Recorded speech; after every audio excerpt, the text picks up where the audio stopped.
Tiago, Epístola de Tiago, capítulo 1.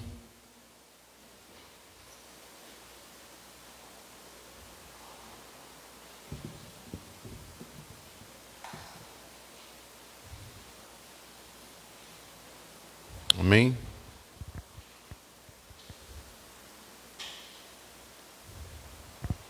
A Bíblia diz no versículo 19, Tiago, capítulo 1, sabeis essas coisas, meus amados irmãos, sabeis estas coisas, meus amados irmãos, todo homem, pois seja prontos para ouvir, tardio para falar e tardio para se irar, porque a ira do homem não produz a justiça de Deus.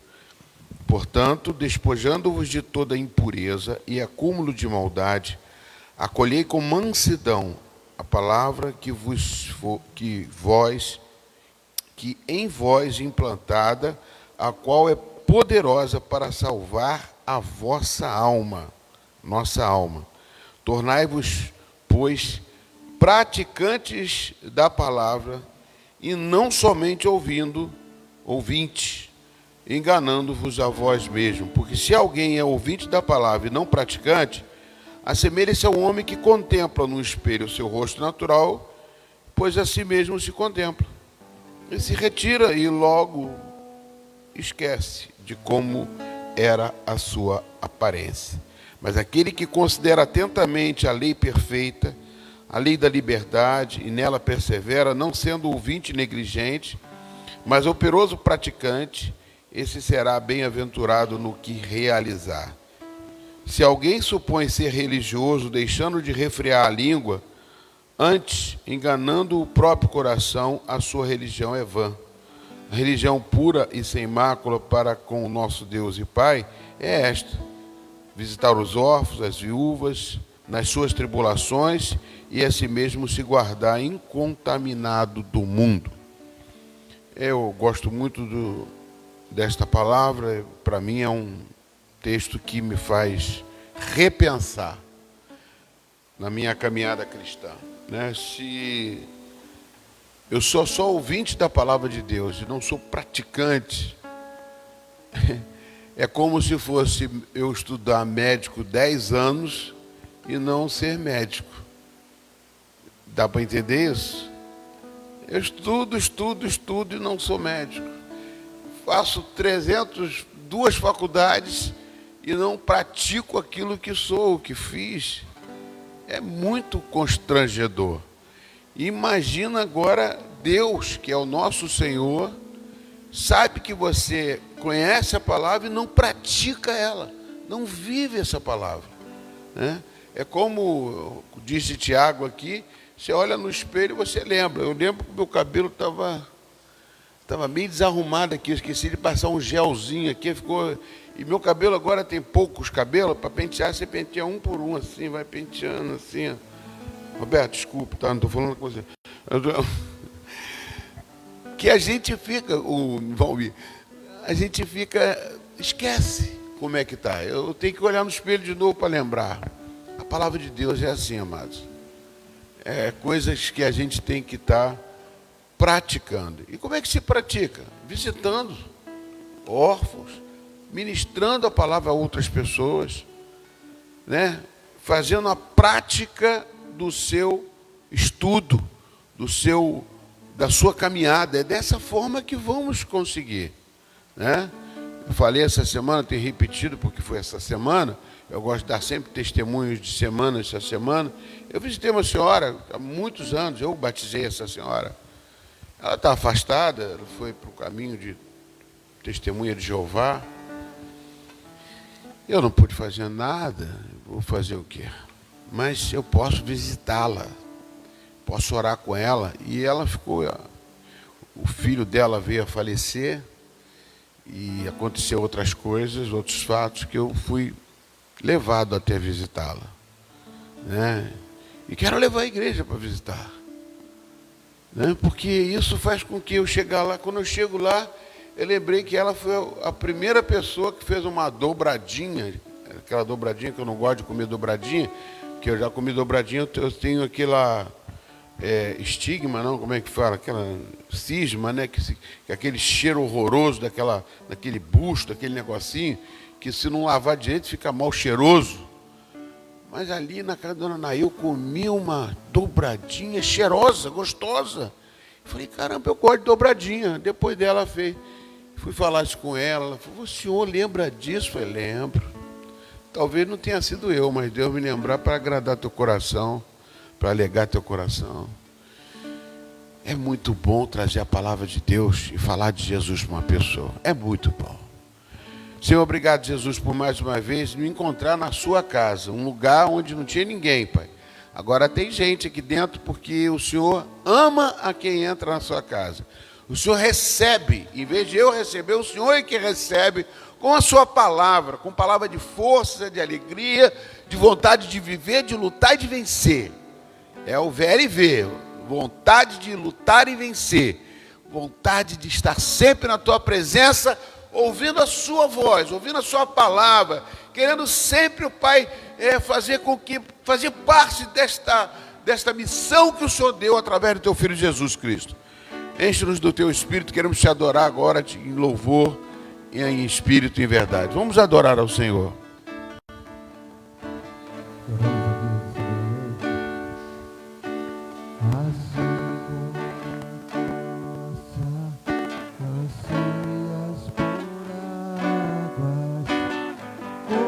Terra seca precisa da chuva, meu coração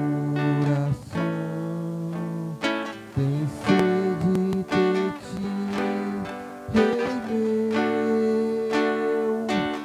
e Deus meu, assim como a costa anseias por como terra seca precisa da chuva, meu coração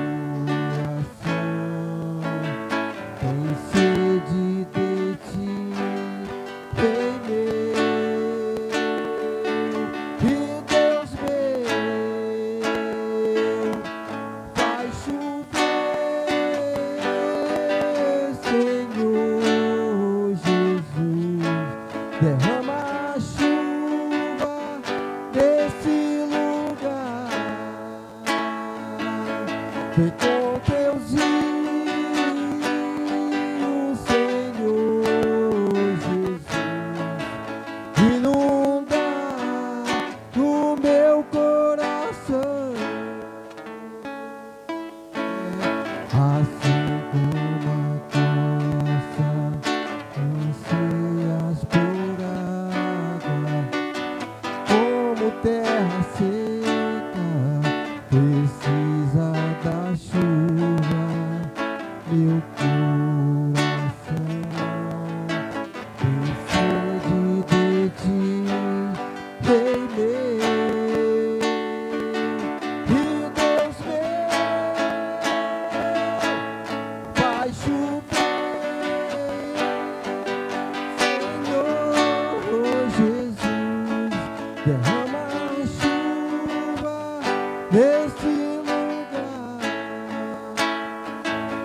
Encontrei os rios, Senhor Jesus, inunda o meu coração. Faz chover, Senhor Jesus, derrama a chuva nesse lugar. Encontrei os rios, Senhor Jesus, inunda o meu coração. Faz chover,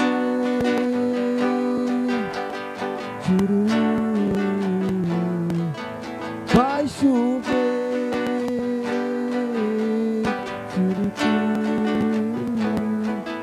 vai chover, chuva de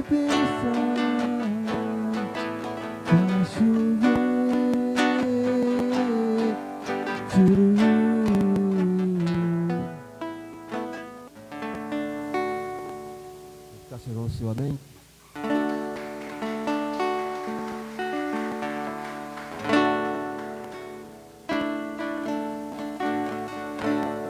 Mestre, eu preciso de um milagre. Transforma minha vida, meu estado. Faz tempo que não vejo a luz do dia. Tão tentando sepultar minha alegria. Tentando ver meus sonhos cancelados.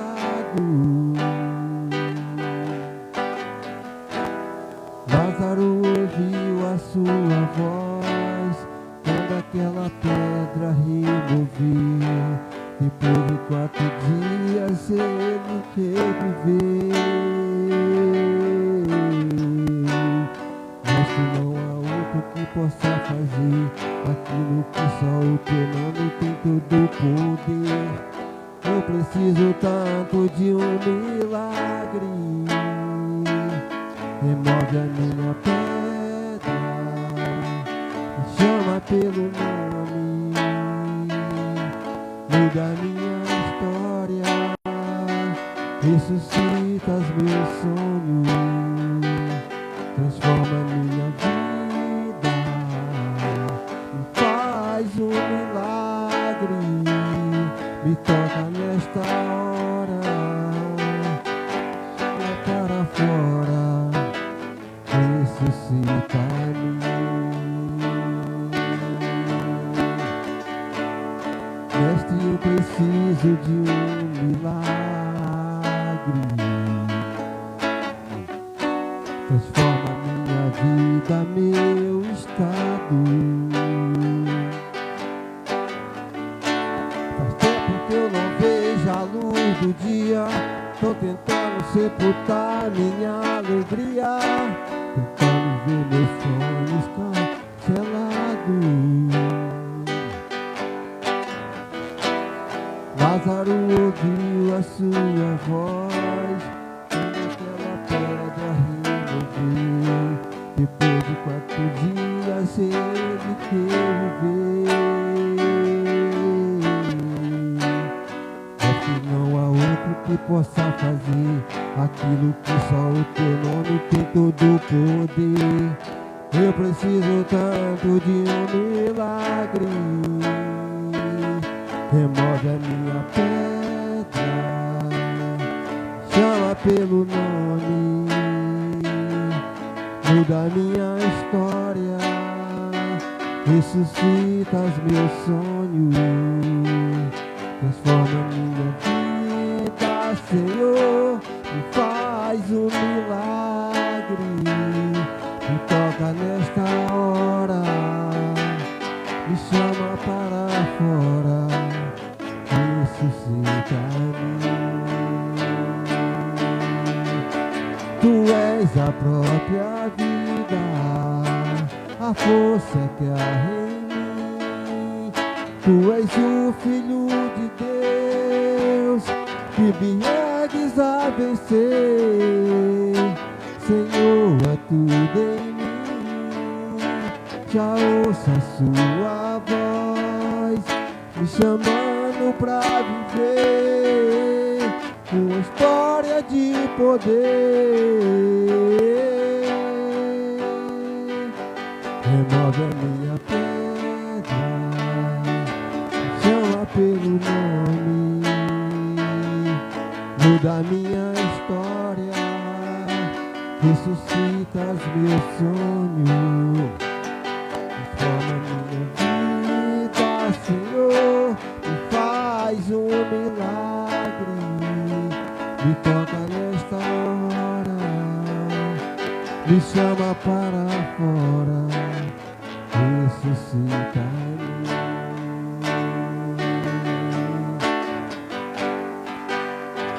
Ressuscita-me, ressuscita esse sonho, ressuscita-me. Entra com o som de cura, Senhor, ressuscita-me.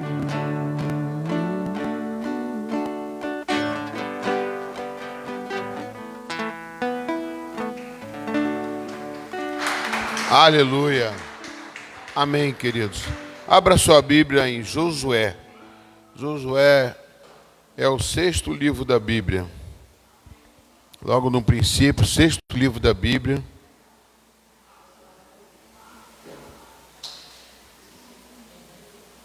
Josué, capítulo 24, lá no finalzinho. Josué 24, 15. Como diz, né? A nossa igreja está entrando num modo diferente. Um modo treinamento. O pastor agora vai estar sempre aqui à frente treinando vocês. Para vocês entrar na prática do Evangelho. Lógico, quem quiser, né? Eu quero estimular vocês a praticar o Evangelho. A vocês verem como é bom praticar o Evangelho. Então diz, Josué 24, 15 diz o seguinte: se, porém, não agrada a vocês servir ao Senhor, escolha você hoje a quem irão servir. Se aos deuses a que os seus antepassados serviram além do Eufrates, ou aos deuses dos amorreus, em cuja terra vocês estão vivendo.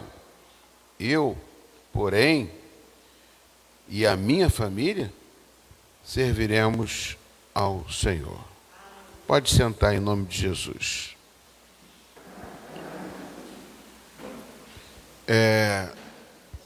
A gente tem que entrar no contexto, sempre eu falo isso, né? No contexto por que ele está escrevendo isso.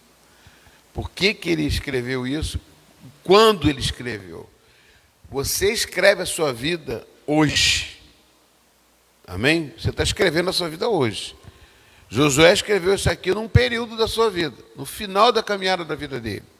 Já estava mais idoso, já tinha feito aquilo que Deus mandou, e chegou num ponto e falou assim: agora é o seguinte,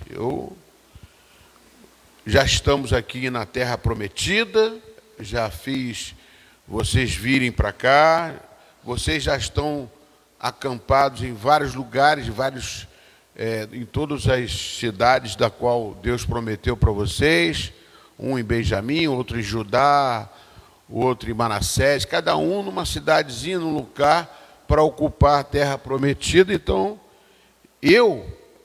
essa terra aqui é dos amorreus que moravam aqui. Os amorreus nós entramos, dominamos, mas não quero servir aos deuses dos amorreus. Nós viemos lá do Egito, né? E eu não quero servir aos deuses do Egito também. Eu vou servir ao meu Senhor que trouxe aqui. Então, é para você se localizar. E para você lembrar que quando foi que começou essa história? Essa história começou em Josué capítulo 1. A gente pode ver aqui em Josué capítulo 1, quando começou o princípio da caminhada de Josué. No capítulo 1, o Senhor chegou para Josué e falou: depois da morte de Moisés, servo do Senhor, o Senhor disse a Josué, filho de Num, servo de Moisés: o meu servo Moisés está morto, agora, pois, você e todo este povo se prepare para atravessar o rio Jordão e entrar na terra que eu darei aos israelitas. Como prometi a Moisés, eu darei a vocês todo lugar onde puserem a planta dos pés. O seu território se estenderá do deserto do Líbano até o grande rio Eufrates, toda a terra dos hititas até o mar do grande oeste. Ninguém conseguirá resistir a você todos os dias de sua vida. Como estive com Moisés, assim também estarei com você. Nunca te deixarei, nem te abandonarei. Você seja forte, corajoso, porque você conduzirá este povo para herdar a terra que jurei aos seus antepassados. Então aqui é o princípio. Foi quando Deus chamou ele para um ministério, para um trabalho, para praticar a palavra de Deus, né? Para fazer a vontade de Deus, praticar a palavra, porque Deus chamou ele e falou: eu vou te dar essa terra, Você vai e toma posse dela e entrega a essas pessoas que estão com vocês. Divide a terra, Caleb foi para uma terra, cada um foi para um lugar, se posicionou. E ele chegou, chamou todo mundo, os príncipes das terras, e falou: ó, eu e minha casa vamos servir ao Senhor. Agora, o que vocês vão fazer? Né? Então, eu quero trazer isso para nós podermos meditar na nossa vida do dia a dia. Né? Porque Josué, ele começou a sua caminhada e terminou a caminhada dele. Chegou num ponto. Nós ainda estamos caminhando. Nós estamos ainda possuindo a nossa terra. Nós estamos constituindo família.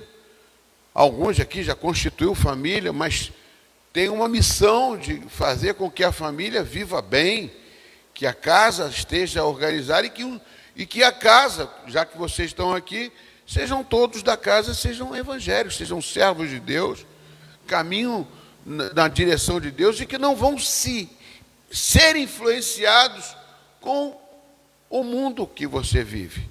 Como ele disse no versículo 24, capítulo 15, ele fala: se porém agrada a vocês a servir ao Senhor, né, escolham hoje a quem vão servir.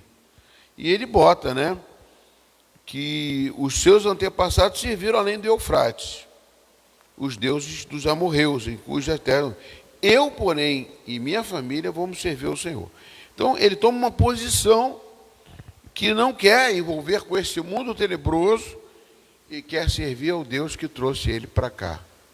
A mesma coisa vocês e eu queremos tomar uma posição. E como que eu vou tomar essa posição? Como que eu vou servir ao Senhor, eu e minha família? Né?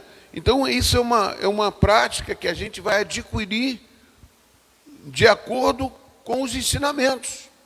Eu li o primeiro texto para vocês, foi de Tiago, capítulo 1, versículo 19. Porque a gente não pode ficar se baseando em nós mesmos. Nós temos que buscar direção e nós temos que estar dentro de uma prática até o final da nossa vida. Josué não deixou de servir a Deus. Ele disse: ó, eu acabei a minha missão, mas eu vou continuar. Eu e minha casa serviremos ao Senhor. O que significa servir ao Senhor? Qual a palavra servir significa o quê? Vem da onde? Ser servo. Servir ao Senhor é fazer o que agrada ao seu Senhor. É continuar estando na caminhada, na direção aonde Ele trouxer você, levar você. Eu não posso parar de forma alguma e declinar e desistir. Eu lembro como se fosse hoje, em 1978, quando eu tive meu primeiro emprego assim, de carteira assinada, 78. Caramba, já faz tempo. Com carteira assinada, eu lembro que Rocha, o nome dele era Rocha, seu Rocha. Seu Rocha chegou e falou assim: Luiz Tavares, você está entrando, está começando agora, mas eu estou me aposentando. Eu vou para minha casa, estender minha rede ali na Praia do Flamengo, onde eu tenho um apartamento, e vou descansar. Depois de um ano, que eu trabalhando lá, eu soube que ele veio a falecer. Ué, o que ele vai viver? Mas vai ficar deitado numa rede, sentado, olhando a Praia do Flamengo, vendo as pessoas correr, comer alguma coisa? Se eu não tenho o Senhor, eu não tenho para onde ir, não sei o que vamos. Agora, se eu escolhi a servir ao Senhor, eu vou até o último dia da minha vida servir ao Senhor. E vou servir da melhor forma possível, porque Ele é o meu Senhor e Ele tem uma promessa para mim. Amém? Vocês têm promessa de Deus para a vida de vocês? E a promessa de Deus é a Bíblia, está aqui nessa palavra de Deus. Ele diz que você tem que perseverar até o fim para que você seja salvo. Porque se você entrar nas distrações desse mundo, você pode se confundir. E eu, como ministro de Deus, como servo de Deus, como Tiago falou ali, eu prefiro que você esteja atualizado. Outro episódio da minha vida foi quando eu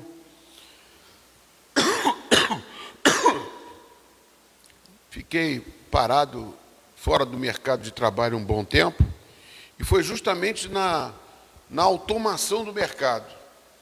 Quando o mercado começou a se automatizar e o computador começou a fazer parte de todas as empresas.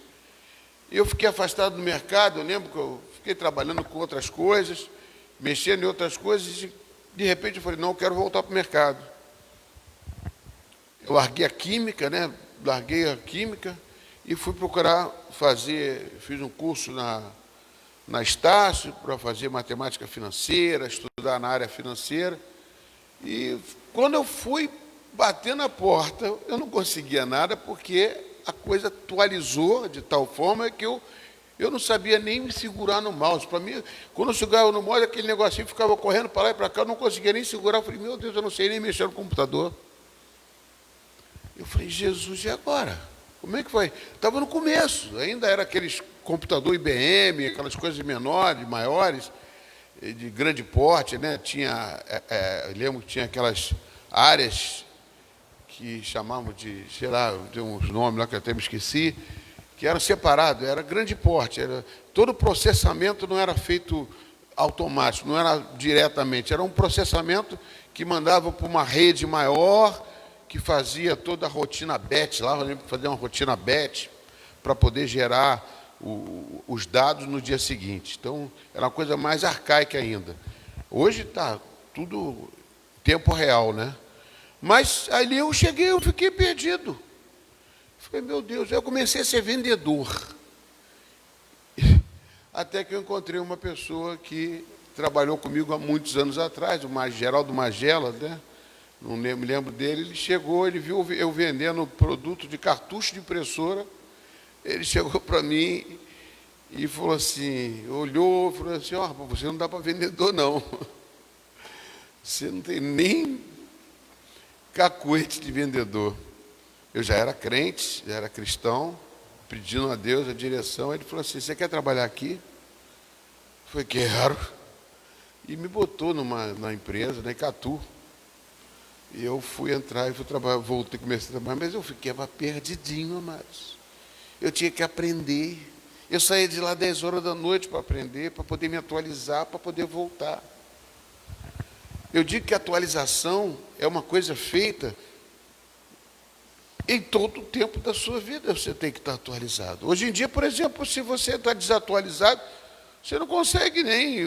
Na minha época, você tinha um caixa no banco que você ia lá sacar o dinheiro. Hoje em dia, não, você é o próprio caixa, você saca, você paga, você faz tudo da sua casa, mudou completamente. E cada dia mais as coisas vão mudar. E nós temos que estar nos atualizando. Mas eu não estou falando só atualizar no mercado, não, mas eu falo em atualização espiritual. Atualização no mercado é uma coisa, mas agora a atualização espiritual é outra fatia. Nós estamos vendo o mundo caminhar por uma direção totalmente contrária do que aquilo que Deus planejou. Nós estamos vendo que o mundo está entrando até dentro das igrejas. Nós estamos vendo que as pessoas estão totalmente em pecado, já não estão ligando mais para nada. E as próprias pessoas que ficam na igreja, para poder continuar e perseverar até o fim, para servir ao Senhor, ela tem que praticar e tem que se atualizar. Tem que buscar os caminhos do Senhor. Eu não posso deixar vocês de forma nenhuma desatualizados do que está acontecendo lá fora com a igreja do Senhor. E quero muito que vocês estejam trabalhando em prol da vida de vocês. E qual a melhor forma de trabalhar, amado? Servindo ao Senhor. Não tem coisa melhor, amados. Não tem. Quando eu fui visitar essas pessoas que eu falei para vocês, eu me senti útil. Eu vejo que nós ainda temos muita lenha para queimar. Porque você tem uma experiência de vida. Você já venceu vários processos. Você tem várias cicatrizes que marcou a sua vida.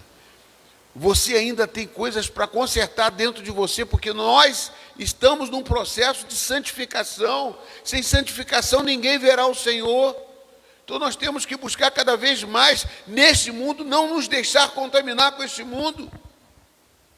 Quando Josué fala que eu e minha casa serviremos ao Senhor, eu tenho que conduzir os meus filhos, os meus netos na casa do Senhor, e eu tenho que treinar isso com outras pessoas, eu tenho que estar na igreja me atualizando com a palavra de Deus, fortalecendo a minha fé através da palavra, porque sem fé ninguém vai alcançar outro lugar. Amados, se você não vê que pessoas estão sendo curadas, estão sendo libertas, e que você está impondo as mãos e as coisas estão acontecendo.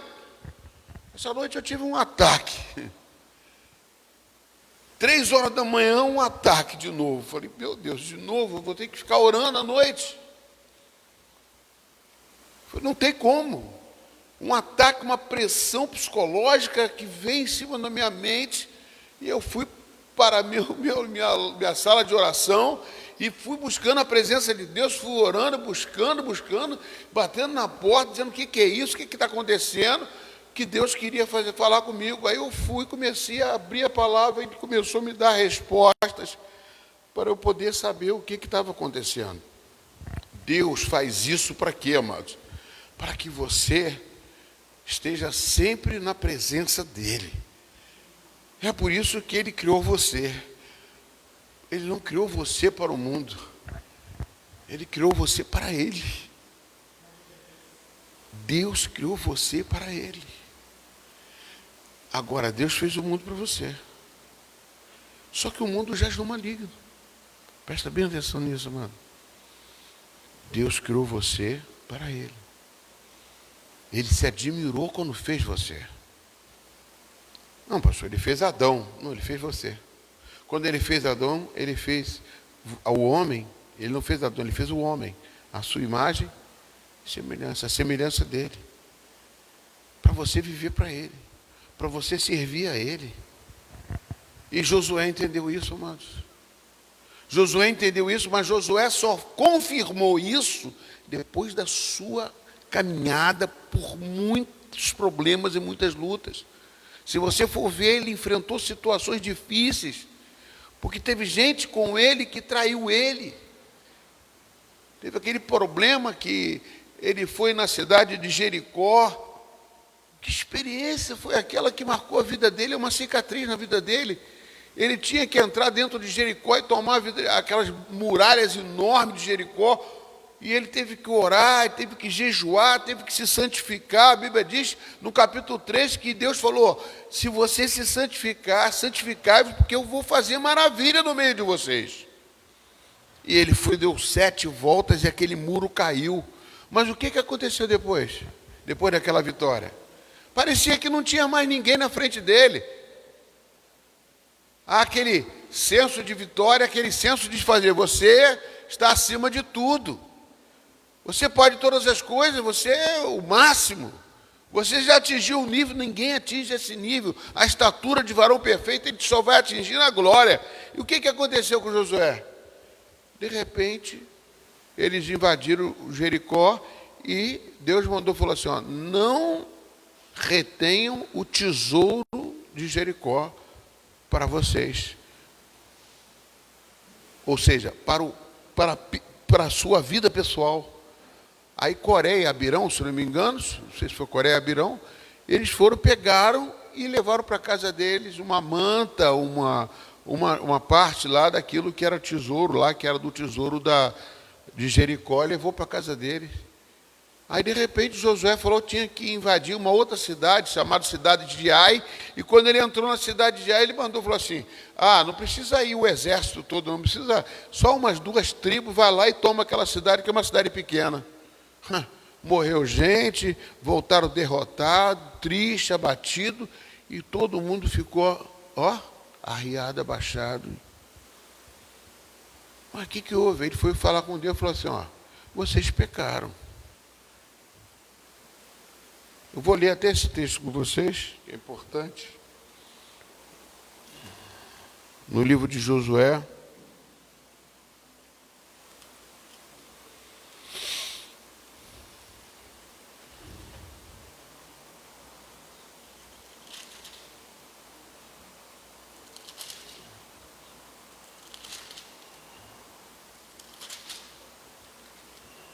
no capítulo 7, de Josué. Pode abrir aí.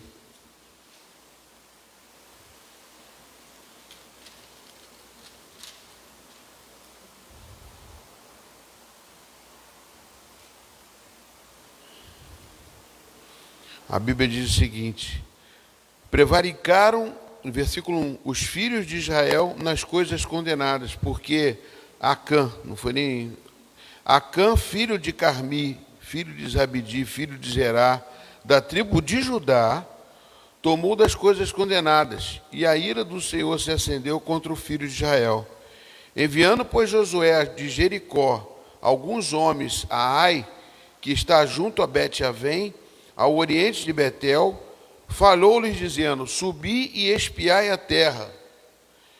E subiram, pois aqueles homens e espiaram a Ai, e voltaram a Josué e lhe disseram: não suba todo o povo, subam uns 2 ou 3 mil homens para ferir Ai. Não fatigueis ali todo o povo, porque são poucos os inimigos. Assim subiram lá do povo uns 3 mil homens, os quais fugiram diante dos homens de Ai.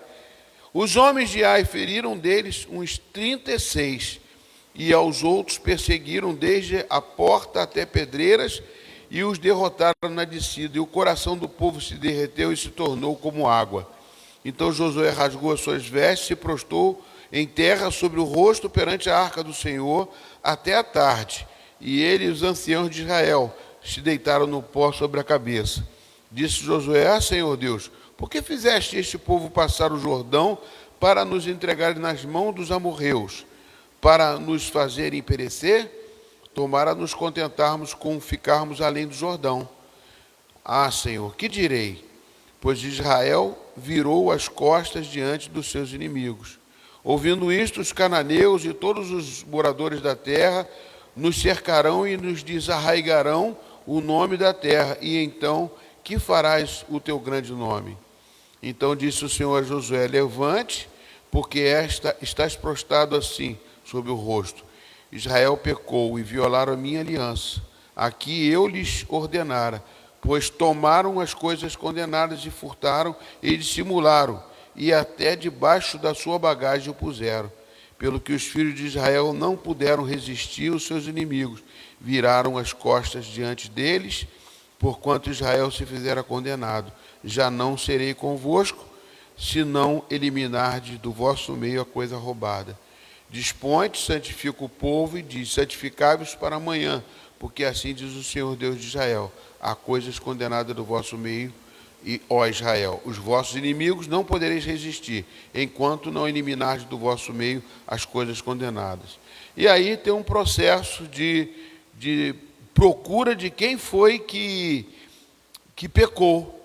No versículo 18 diz: fazendo chegar-se à sua casa um homem por homem, caiu sobre Acã, e filho de Carmi, filho de Zabdi, filho de Zerá, e da tribo de Judá. Então disse Josué a Acã: filho meu, dá glória ao Senhor, Deus de Israel. E ele, rei de louvores, declara-me agora o que fizeste, e não me oculte. Respondeu Acã a Josué e disse: verdadeiramente pequei contra o Senhor, Deus de Israel, e fiz assim e assim. Quando vi entre os despojos uma capa babilônica e 200 ciclos de prata e uma barra de ouro de peso de 50 ciclos, cobicei-os e o tomei-os, e eis que estão aqui escondidos na terra, e no meio da minha tenda a prata por baixo. Então Josué enviou os mensageiros que foram correndo à tenda, e eis que tudo estava escondido nela, e a prata por baixo. Ou seja, quando eles invadiram lá a terra, no capítulo 6, vocês vão ver no versículo 18: tão somente guardai-vos das coisas condenadas, para que, tendo-os vós condenado, não as tomeis, e assim torneis maldito o arraial de Israel e confundieis. Porém, toda a prata e ouro, utensílios de bronze, de ferro, são consagrados ao Senhor e irão para o seu tesouro. Então, eu gosto até de citar esse texto aqui como dízimo. Às vezes as pessoas pensam que o dízimo é da pessoa, o dízimo é do Senhor. Né? Coisas é para a casa do tesouro, é para poder manter a casa de Deus. Aqui esse texto é claro também por isso. E o que aconteceu? Aqueles homens reteram, pegaram as coisas de prata, de ouro e colocaram dentro da sua casa. E aí veio a condenação, né? E Deus não se agradou e perderam a batalha. Josué passou por isso, amados. Não foi só um nem duas casos. Né? Se você ler o livro todo, Josué teve tantas dificuldades e tantas lutas que marcaram a vida dele, que se Deus é por nós, quem será contra nós? Mas se nós fizermos coisas que não agradam a Deus, com certeza vai tirar o quê? Deus tira a mão de cima. Deus não pode proteger coisas erradas, roubadas, coisas que nós fazemos errado. Então, quando Josué termina a carreira dele, diz: eu e minha casa serviremos ao Senhor, é porque ele serviu ao Senhor e sabe como o Senhor age.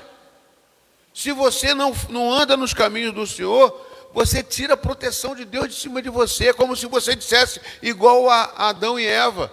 Ele falou para não comer da árvore que está no centro do jardim, ele foi lá e comeu. E Deus vai fazer o quê? Então vocês vão viver sozinhos, vocês vão produzir, vão comer, vão fazer tudo do seu jeito, porque eu sustentava vocês. Agora não, agora vocês vão ter que viver do esforço do seu corpo, do seu trabalho, e disso e daquilo. Pastor, como é que era antes? Eu não sei como é que era antes, amado. Eu só sei que Deus sustentava Adão e Eva da forma como deveria sustentar. Inclusive o apóstolo Paulo, quando foi ao terceiro céu, ele viu e foi ao paraíso, e viu que tinha coisas que não dava nem para dizer. Então Deus quer preparar um povo, amado, que vá ser vencedor até o final da sua linha. Até o final, como Paulo diz: combati o bom combate e guardei a fé. Como é que você vai guardar a fé, amado? Para você guardar a fé, você tem que caminhar junto com o Senhor. Você tem que praticar a palavra de Deus. Você não pode deixar que essa palavra seja só uma coisa de um ensinamento. Não, você tem que estar caminhando com Ele, você tem que estar trabalhando com Ele, você tem que estar vivendo com Ele, tem que continuar servindo a Ele, ser servo dEle. A gente se acomoda, amados. O apóstolo Paulo, ele diz no capítulo 3 de Filipenses, que ele falou assim: ó, eu sou fariseu, eu sou benjamita, meus pais sempre foram homens de Deus, me circuncidou ao 8º dia, quer dizer, eu tenho uma caminhada, eu sou um homem que servia a Deus de Moisés, conheço as Escrituras, fui ensinado no caminho de Gamaliel, e etc, etc, etc. Mas eu não tenho que me gloriar com isso. Depois que eu conhecia Jesus Cristo, eu entreguei tudo, isso tudo não é nada para mim. Né? Eu ia até botar um vídeo para você de uma instrução. Conseguiu? Glória a Deus. Mas você botou, viu o tempo que eu quero que você bote aqui? Amém. É o 20, você tem que andar aí, não sei como é que você vai conseguir andar. Eu botei o... Deixa eu ver.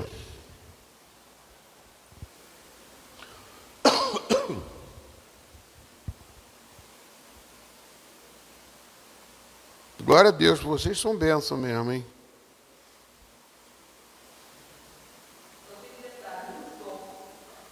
O som é esse botãozinho pequenininho, essa bola, esse negocinho pequenininho, e tem que aumentar o som aí do lado, lá na mesa de som. A mesa de som, aonde está ligado esse botãozinho? O Senhor diz: puseste à prova os que dizem apóstolos e não são os achados mentirosos. Olha então, só. A igreja tinha resiliência, aí, além de alta performance, né? A igreja tinha controle de qualidade. Você vai avaliando, a performance da igreja é altíssima. Mas ele vai dizer: tenho, porém, contra ti que abandonaste o teu primeiro amor. Então o Senhor vai dizer o quê? Performance altíssima, estratosférica. Que é muito grande. Paixão, está lá no chão, está lá no chinelo. 13 minutos. Vai mais então um o Senhor está pouquinho dizendo: nesse quesito vocês estão me devendo.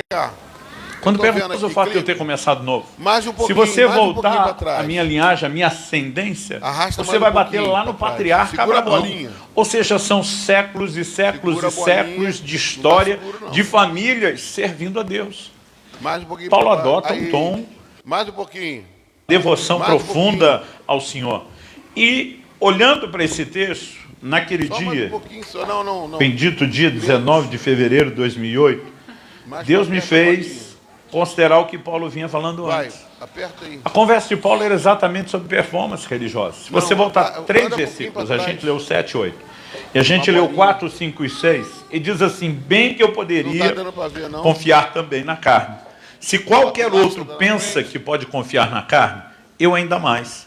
Circuncidado ao 8º dia, da linhagem de Israel, da tribo de Benjamim, hebreu de hebreus, quanto à lei fariseu, quanto ao zelo perseguidor da igreja, quanto à justiça que há na lei, irrepreensível. Quando Paulo começa a dizer, se alguém poderia confiar na carne, ele está falando disso, se gloriar. Né? Se gloriar daquilo que nós somos, do que temos, do que podemos oferecer. Então, em outras palavras, Paulo estava dizendo mais ou menos assim, se alguém aí se acha, e acha que é alguma coisa ou grande coisa, e diz, eu mais ainda. E aí Paulo adota um tom que qualquer um de nós não hesitaria em classificar de presunçoso na conversa com qualquer outra pessoa. Imagina Paulo diante da igreja dizendo, se algum de vocês acha que é o cara, eu mais ainda. Mas ele vai provar e diz assim, circuncidado ao 8º dia. Então, essa expressão está dizendo, pensa em alguém de fé precoce. Mal tinha completado a primeira semana de vida, já estava no templo sendo circuncidado. Né? O apóstolo Paulo estava falando algo semelhante ao que nós nas igrejas evangélicas hoje chamaríamos de... Aí tirou o som, hein?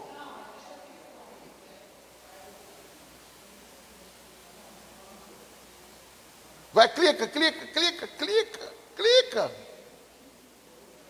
Pronto, pode deixar. Deixa aí, aumenta, pode aumentar.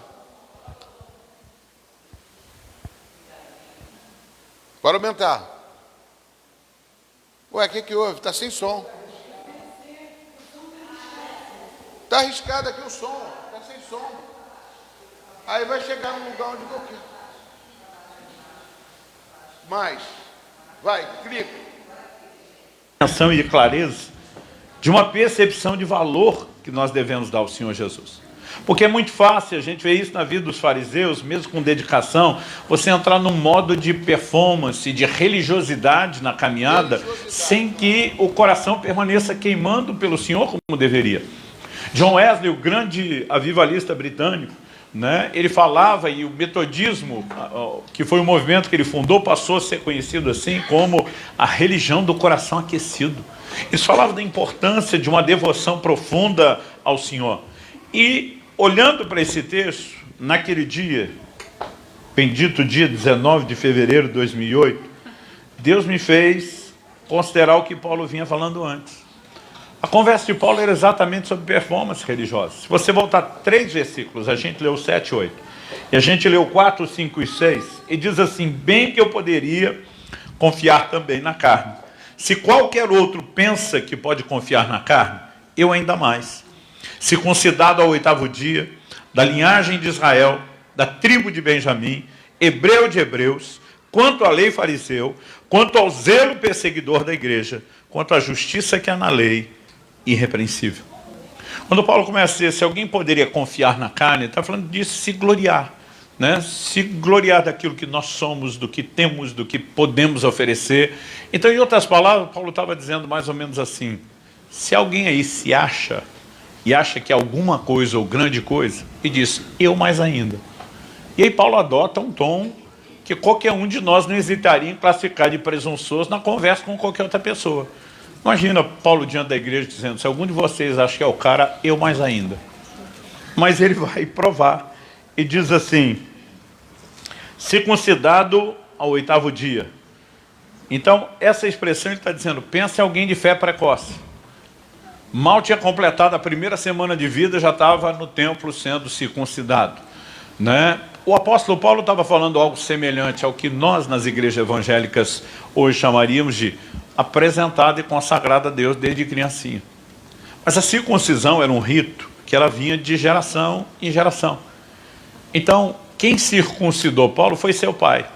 Mas antes dele ser circuncidado por seu pai, o avô havia circuncidado o pai. Antes disso, o bisavô havia circuncidado o avô. E eles chamam a genealogia, onde ele diz assim, da linhagem de Israel, da tribo de Benjamim, hebreu de hebreus. Em outras palavras, ele está dizendo, não é apenas o fato de eu ter começado novo. Se você voltar à minha linhagem, à minha ascendência, você vai bater lá no patriarca Abraão.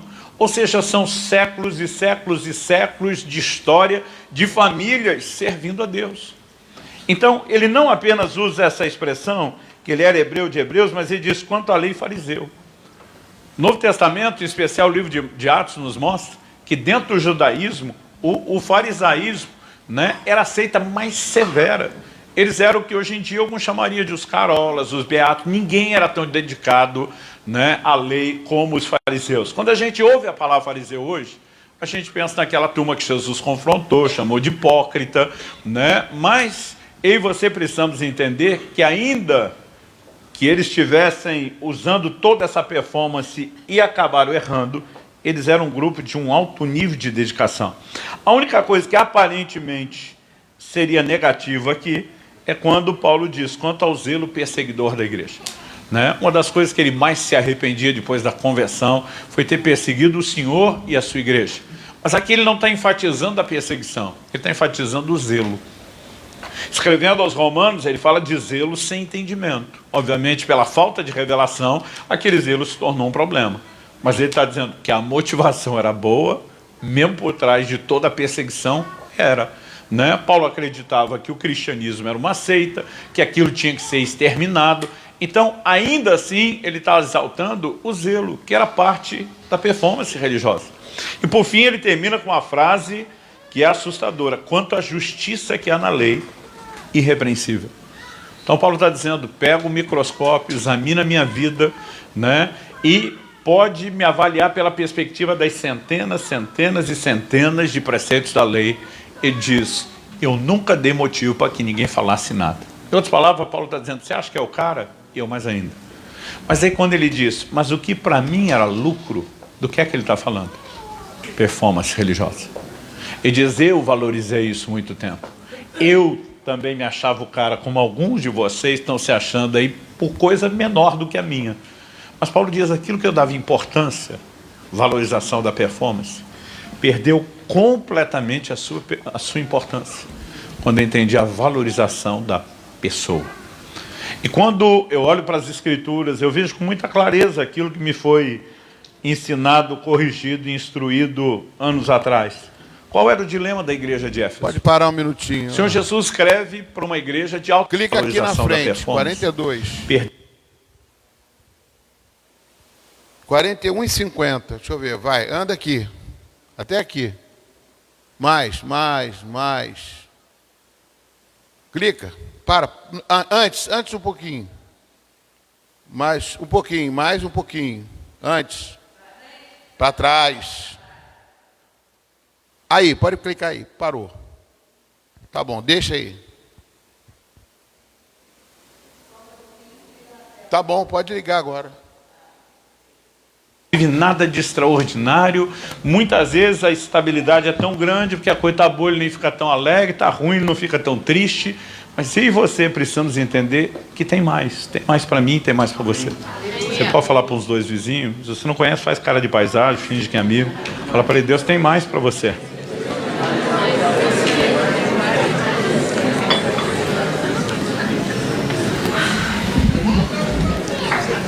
Eu não lembro que hora que eu comecei para saber quanto tempo eu tenho. A terceira e última coisa que Deus me chamou a atenção aquele dia. Primeiro eu falei do performance versus paixão, se você estiver anotando. Segundo, a razão da nossa existência, que é não só buscá-lo, mas buscá-lo de todo o coração. Eu mencionei antes John Wesley, né, que falava da religião do coração aquecido.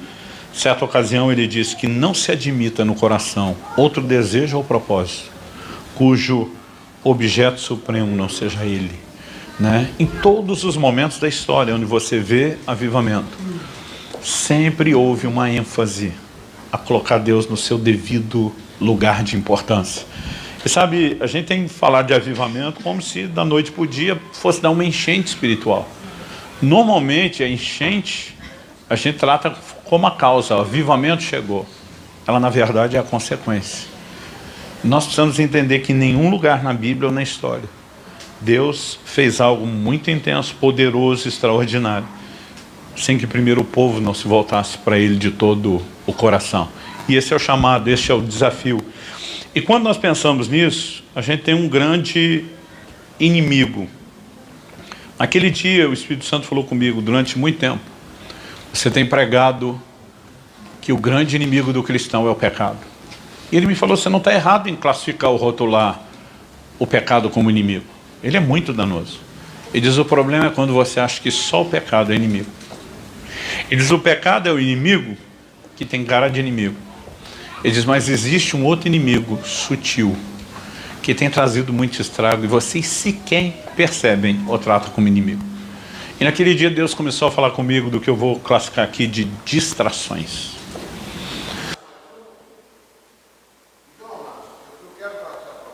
Ele citou 2 vezes o nosso fundador, John Wesley. John Wesley é aquele que praticamente serviu ao Senhor de uma forma que serve de exemplo para nós e principalmente para a igreja do Senhor, né? Que nós não devemos nos acomodar. Nós não devemos nos acomodar. Sempre tem mais alguma coisa que Deus quer fazer na sua vida. O que ele está dizendo é isso. São 2 vezes. O apóstolo Paulo, ele chegou a um ponto que ele falou, eu sou o cara, eu sou o máximo. Mas quando eu conheci Jesus Cristo, eu vi que eu não sou nada. O apóstolo Paulo falou isso. E que eu preciso muito mais, e cada dia mais eu preciso. E nós temos que ter esse sentimento dentro de nós, né? E ele cita o John Wesley, que ele falava que era o homem do coração aquecido, que ele se sentia assim, ele queria muito mais, ele via que quanto mais se aproximava de Deus, mais ele precisava de Deus. E mais ele precisava servir ao Senhor, ele precisava ter uma paixão. Ele cita até aqui nesse estudo sobre o que nós falamos na semana passada, sobre a igreja de Éfeso, que eles tinham um trabalho muito eficiente, muito eficaz, uma performance, como ele falou, muito boa, mas que abandonou o primeiro amor. Mano, o primeiro amor está na cruz do Calvário. Foi Jesus que morreu no teu lugar e te libertou para quê? Não é para viver somente meia vida, que não é para ter uma vida média. Sabe o que eu digo média? É medíocre. Nós temos que ter uma vida constante com Deus. Josué começou e terminou. E fala, eu e minha casa serviremos ao Senhor, né? Pode passar mais um pouquinho. Dá um clique aí para mim. Ele fala esse pedacinho aí da... Quando Moisés vai com a mensagem a Faraó, deixa o meu povo ir para que me adore, qual a primeira resposta do Faraó? Ele disse, vocês devem estar muito ocioso para estar pensando em adoração. Vamos encher o povo de serviço, de atividade, para que eles não tenham tempo de pensar em adoração. Quando você olha a tipologia bíblica, Faraó é uma figura de Satanás. Deus que liberta o seu povo, figura exatamente o que ele é para nós, o Redentor. A nação de Israel, que eram os escravos, representa a condição que nós estávamos. Agora, pensa num cara tentando se opor ao plano de Deus há muito tempo, é o diabo. E ele entende, se tem uma forma da gente atrapalhar essa entrega que eles podem dar a Deus, não é só com coisa ruim. Vamos encher de trabalho, vamos encher de atividade. E eles vão estar tão distraídos do que estão fazendo, que eles não vão lembrar de adorar a Deus. A gente percebe ao longo da Bíblia que se repete. Se você for rápido... Ele está falando que a gente pode combater o pecado. O diabo quer que você peque. Mas não é só isso. Ele quer te distrair. Ele quer te botar atividade. Ele quer botar você preocupação. Ele quer tirar você do foco. Eu não estou dizendo que você não deve ser atualizado com as coisas do mundo, não fazer nada. Não, que isso. Mas ele quer colocar sempre alguma coisa carnal para poder te tirar do foco, que é Deus. O que Deus quer fazer na minha vida e na sua vida? O lado espiritual, amados. Quando eu estava na cama deitado e levantei, eu não conseguia levantar por causa que o sono, a vontade de ficar deitado, era muito maior, a carne me vence. Jesus disse que a carne é fraca, não, a carne não é fraca não. Jesus quer dizer que a carne é fraca no sentido de cair em tentação. Mas a carne é forte porque ela vence o espírito. Ela é forte no sentido de você, é melhor usar o prazer da carne do que o prazer. Ontem acabou a reunião na casa quando serviu a comida, o pessoal fica logo, ai que beleza, que maravilha. É muito mais fácil comer do que você buscar a Deus em espírito. É muito mais fácil você ficar em casa vendo uma televisão do que você vir à igreja. É muito mais fácil você estar cansado do físico, da manhã não querer fazer a vontade de Deus. Então isso, amados, é uma coisa que a gente tem que romper, e só vai romper, amados, quando você tiver determinação, que nem a determinação de Josué. Eu queria encerrar só esse pedacinho para você ficar ligado no Senhor, porque o que Deus quer na nossa vida, amados, é entrega, é paixão, é amor, amor às vidas, amor ao próximo e amor à família, porque tem muita coisa ainda para vocês fazerem. Amém? Eu queria... Pode acender as luzes, por favor? Pode desligar, pode desligar. Eu só queria esse pedaço, foi muito bom. Muito obrigado vocês dois e vocês duas aí, tá? Que Deus abençoe nossas vidas. Olha só, amados, eu queria continuar o nosso estudo com Timóteo. Eu botei até no grupo do EBD um material para vocês meditarem. No grupo do EBD,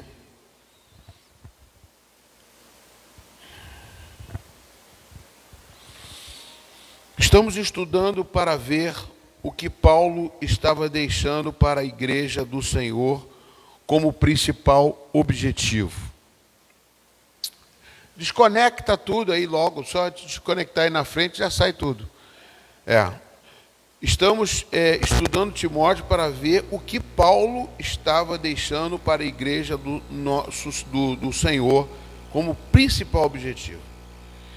Em 1 Timóteo, capítulo 2, nós paramos aqui, ó. 1 Timóteo, capítulo 2, versículo 4. O que está escrito aí? Deus deseja que todos sejam salvos e cheguem ao pleno conhecimento da verdade. Nós paramos aqui. Deus deseja que todos sejam salvos, todos. Para Deus isso é uma tristeza muito grande que um se perca, um. Então, qual é o objetivo da minha vida comparando com o objetivo de Josué, amados?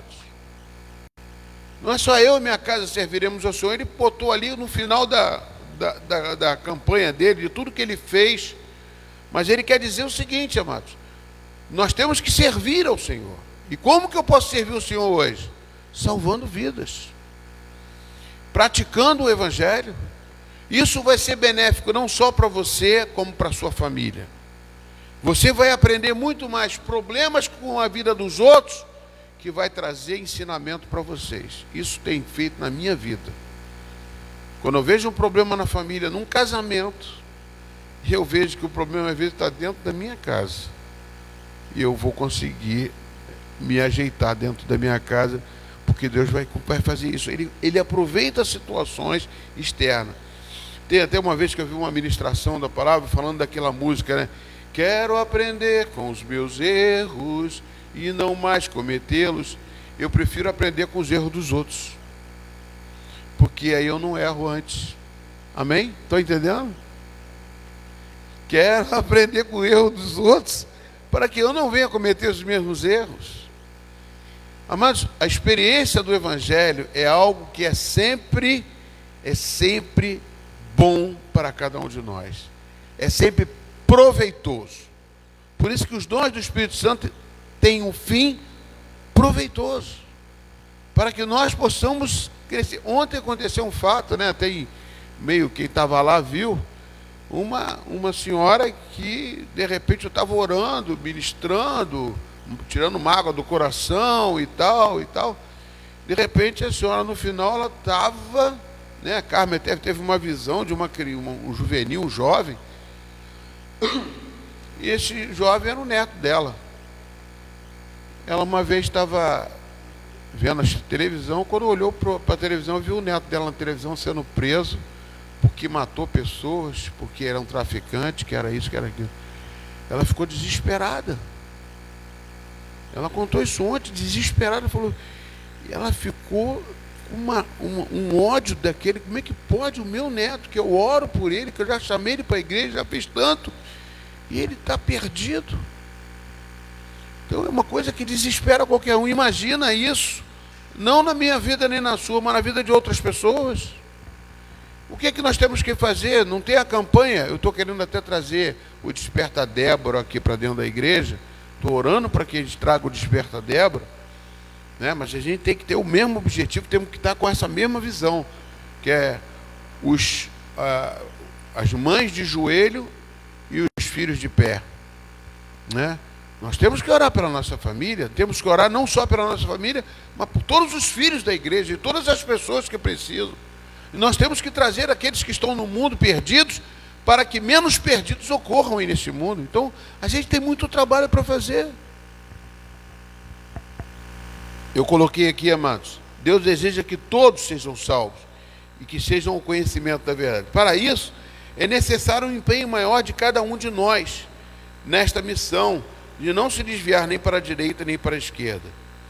Por isso, o discipulado, para que vocês deem continuidade a esse trabalho. Por isso que eu estou fazendo discipulado, treinando vocês.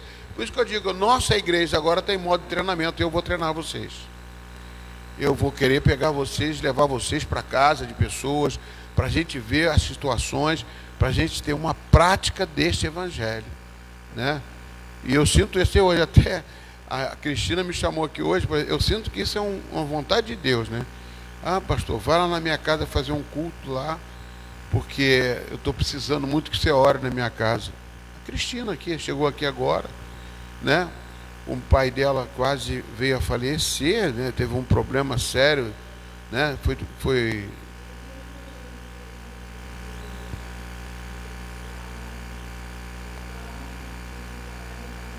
tá andando. Agora, e tem a mãe dela, que a mãe dela é membro aqui da nossa igreja, a Alice, também está precisando de oração. Vamos lá, vamos fazer as coisas que Deus... E o seu Araújo ainda não aceitou Jesus, que é o pai dela. Hã?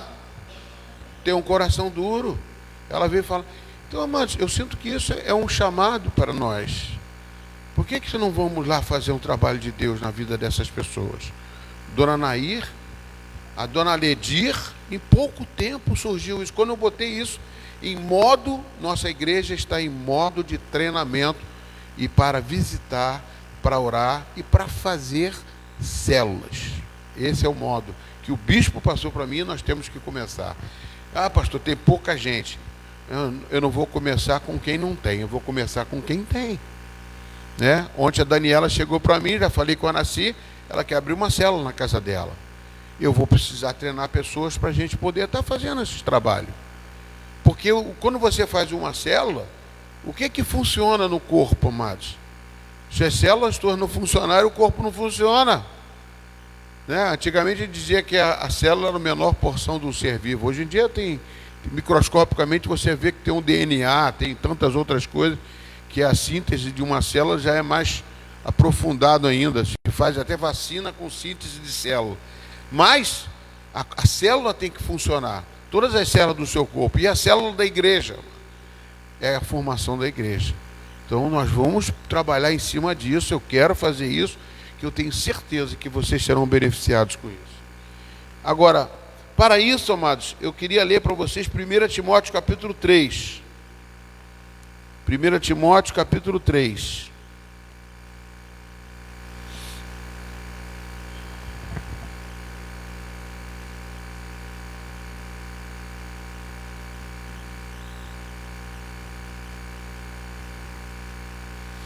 Tem mais 20 minutinhos que eu vou terminar, tá, amados?